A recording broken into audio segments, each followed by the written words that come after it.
अस्सलाम वालेकुम दोस्तों, उम्मीद है आप सब खैरियत से होंगे। आज की इस वीडियो में मैं कैंसर के मतलब अवेयरनेस देना चाहूँगा। कैंसर की वजूहात क्या हैं, इससे कैसे बचा जा सकता है और इसका ट्रीटमेंट क्या है, इन तमाम बातों पर रोशनी डालने की कोशिश करूँगा। मेरे क्लिनिकल एक्सपीरियंस के हवाले से और मेरी ऑब्जर्वेशन के हवाले से मैं इस नतीजे पर पहुँचा हूँ कि कैंसर की मेन वजह रेडिएशंस नहीं है, हैवी मेटल पार्टिकल्स नहीं हैं, बल्कि कैंसर की वजह सप्रेशन ऑफ फीलिंग्स है। यहाँ पे आपको बताता चलूँ कि सप्रेशन क्या होती है। सप्रेशन का क्या मतलब है? सप्रेशन का मतलब है बॉडी में, जिस्म में किसी चीज़ का दब जाना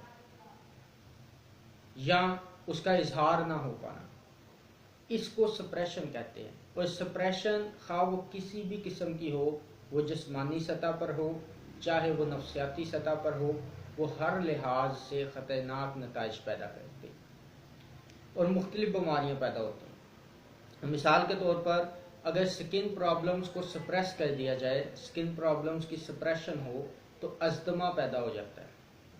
इसी तरह अगर कफ खांसी को सप्रेस कर दिया जाए तो टीबी पैदा हो सकता है।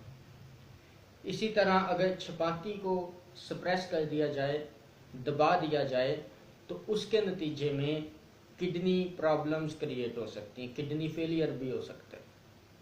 तो ये बीमारियां जो कम ख़तरनाक होती हैं, जब उनकी सप्रेशन होती है तो वो ज़्यादा ख़तरनाक बीमारियों की शक्ल में ज़ाहिर होती हैं। बिल्कुल उसी तरह जब फीलिंग्स की सप्रेशन होती है तो उसके नतीजे में भी ख़तरनाक बीमारियां पैदा होती हैं, जिनमें हार्ट अटैक, कैंसर जैसी मूजी अमराज भी आती हैं। हमारे माशरे में सबसे ज़्यादा सप्रेस होने वाली फीलिंग सेक्सुअल फीलिंग है, क्योंकि स्टेबिलिटी की दौड़ में हमारे माशरे में शादियां लेट की जाती हैं, शादियां लेट करने का रुझान है, जिसकी वजह से एक नौजवान इंसान में सबसे ज़्यादा सप्रेस होने वाली फीलिंग जो है वो सेक्सुअल फीलिंग है, और ये कैंसर का एक बहुत बड़ा काज है। मैंने ये ऑब्ज़र्व किया है, मेरे क्लिनिकल एक्सपीरियंस के मुताबिक जितने भी कैंसर के पेशेंट हैं उनमें ज़्यादातर इंट्रोवर्टेड पेशेंट होते हैं। ऐसे लोग जो इंट्रोवर्टेड होते हैं उनमें कैंसर की शरह ज़्यादा है बनिस्बत उन लोगों के जो एक्सट्रोवर्टेड होते हैं। मिसाल के तौर पर इंट्रोवर्टेड और एक्सट्रोवर्टेड पेशेंट्स में क्या फ़र्क होता है? इंट्रोवर्टेड लोग वो होते हैं जिनके अंदर सप्रेशन ज़्यादा होती है, वो हर चीज़ को अपनी बॉडी में दबा लेते हैं, जज़ब कर लेते हैं, उसका इजहार नहीं करते। दूसरे अल्फाज में हम ये कह सकते हैं कि उनकी वाइटल फोर्स का फ्लो बाहर से अंदर की तरफ होता है। वो गैर समाजी बिहेवियर रखते हैं, वो अपनी फीलिंग्स को अपने अंदर दबाते रहते हैं। तो ऐसे लोगों को इंट्रोवर्टेड लोग कहा जाता है। दूसरी तरफ एक्सट्रोवर्टेड लोग वो होते हैं जो अपनी फीलिंग्स का इजहार करते हैं, वो अपने अंदर सप्रेशन नहीं होने देते। दूसरे अल्फाज में ये कहा जा सकता है कि उनकी वाइटल फोर्स का बहाव अंदर से बाहर की तरफ होता है। उनको कोई दुख मिलता है वो रो लेते हैं, उनको कोई खुशी मिलती है वो हंसते हैं, इंजॉय करते हैं, यानी भरपूर ज़िंदगी गुजारते हैं। तो ऐसे लोग एक्सट्रोवर्टेड कहलाते हैं। तो इंट्रोवर्टेड लोग जो इंट्रोवर्टेड होते हैं उनमें फीलिंग्स की सप्रेशन सबसे ज़्यादा होती है, इस वजह से उनमें कैंसर भी सबसे ज़्यादा देखने में मिलता है। आपने एक बात नोट की होगी कि अक्सर हार्ट अटैक मर्दों को ज़्यादा होता है बनिस्बत औरतों के। चंद केस होते हैं कि औरतों को भी हार्ट अटैक हो, लेकिन ज़्यादातर मर्दों को हार्ट अटैक होता है। उसकी वजह क्या है? उसकी वजह यह है कि हमारे माशरे में एक आम सा कंसेप्ट है कि मर्द रोता नहीं है, इस वजह से, या मर्द मजबूत होता है, इस वजह से हमारे मर्दों के अंदर, हमारे माशरे में सप्रेशन जो है वो ज़्यादा होती है, क्योंकि रोने से उनकी जो वाइटल फोर्स का फ्लो अंदर से बाहर को होना होता है वो रुक जाता है, वो दब जाता है, जिसके नतीजे में वो हार्ट अटैक जैसी बीमारियां पैदा होती हैं। जैसे डॉक्टर कैंट लिखते हैं कि एक मरीज को वो जब देखने गए तो उन्होंने लिखा कि उसके ज़िंदा रहने की तमाम निशानियां ख़त्म हो चुकी थी, तमाम ज़िंदा रहने की वजूहात ख़त्म हो चुकी थी, उसकी बीमारी इतनी फैल गई थी, उसके ज़िंदा रहने की सिर्फ एक ही निशानी ये बची थी कि वो रो रहा था, वो रोता था। तो अगर वो ना रोता तो वो शायद मर गया होता, यानी उसकी फीलिंग्स का बहाव जो था वो अंदर से बाहर की तरफ था। तो ये फीलिंग्स की सप्रेशन जो है वो इंतहाई ख़तरनाक चीज़ है। तो ये मेन काज है कैंसर का। तो जब कैंसर का ट्रीटमेंट किया जाए, अगर हमने कैंसर से बचना है तो हमें चाहिए कि शादियां जल्दी करने की ट्रेडिशन कायम की जाए, और दूसरा बच्चों को बात बात पे रोकना।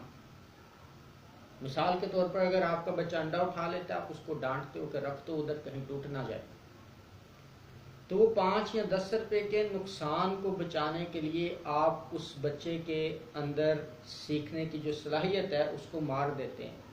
वो क्यूरियोसिटी, वो तजस्सुस उसके अंदर दब जाता है, उसकी फीलिंग्स दब जाती है।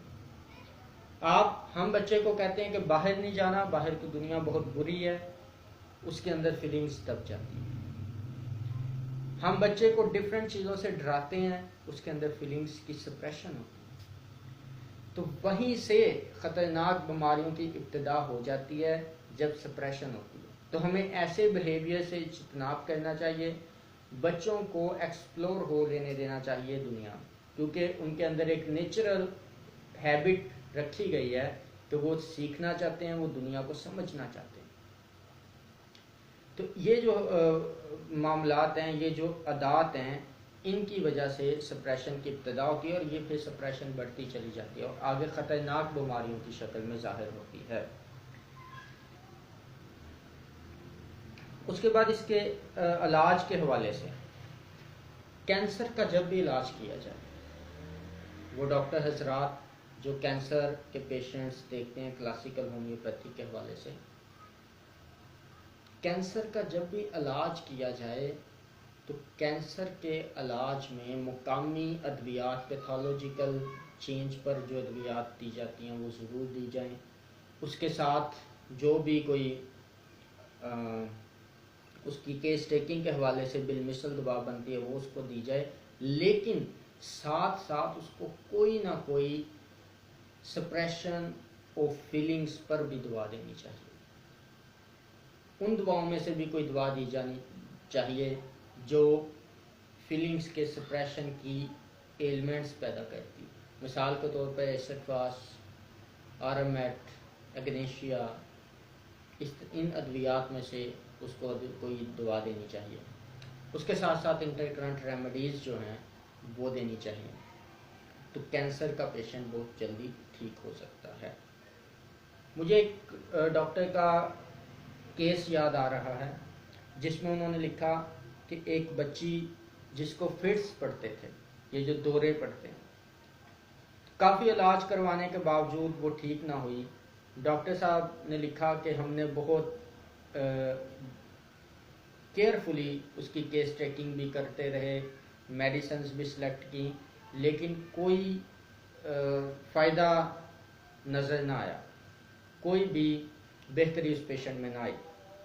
तो उन्होंने बताया कि केस टेकिंग के दौरान उनकी जो सोच है, उनका जो ध्यान है, वो एक नुक्ते पर गया कि जब वो बच्ची माँ के पेट में थी तो उसकी माँ को उस वक़्त कोई सदमा पहुँचा था, उसके किसी करीबी की मौत वाक़ई हो गई थी। उस सदमे का उसकी माँ पर इतना असर हुआ कि उसकी माँ बेहोश हो गई थी और वो काफ़ी देर तक बेहोश रही, और उसके बाद उसकी हालत जो थी वो काफ़ी नाजुक हो गई। तो इस बात को काज बनाकर, वजह बनाकर उन्होंने बताया कि ये जो सैड, दुख की फीलिंग सप्रेस हुई हैं, ये उसका असर बच्ची में आया है और उसको फिट्स पड़ते हैं। तो उन्होंने उस बच्ची को वो दवा दी जो दुख की फीलिंग सप्रेस होने के बाद दी जाती है, वो मिर्गी की या फिट्स की दवा नहीं थी, उस फीलिंग्स के सप्रेस होने की दवा थी। उन्होंने जब वो दवा दी तो बच्ची जो थी वो बिल्कुल ठीक हो गई, उसके बाद उसको फिट्स नहीं पड़े। तो वट एवर प्रॉब्लम जो भी है, डिजीज़ कोई भी है, लेकिन अगर पेशेंट की हिस्ट्री में फीलिंग्स की सप्रेशन मिलती है तो उसको इग्नोर नहीं करना चाहिए और उसको लाजमी फीलिंग ऑफ सप्रेशन के हवाले से ट्रीट करना चाहिए। इस तरह काफ़ी पेशेंट जो है वो खुद ब खुद ठीक हो जाते हैं।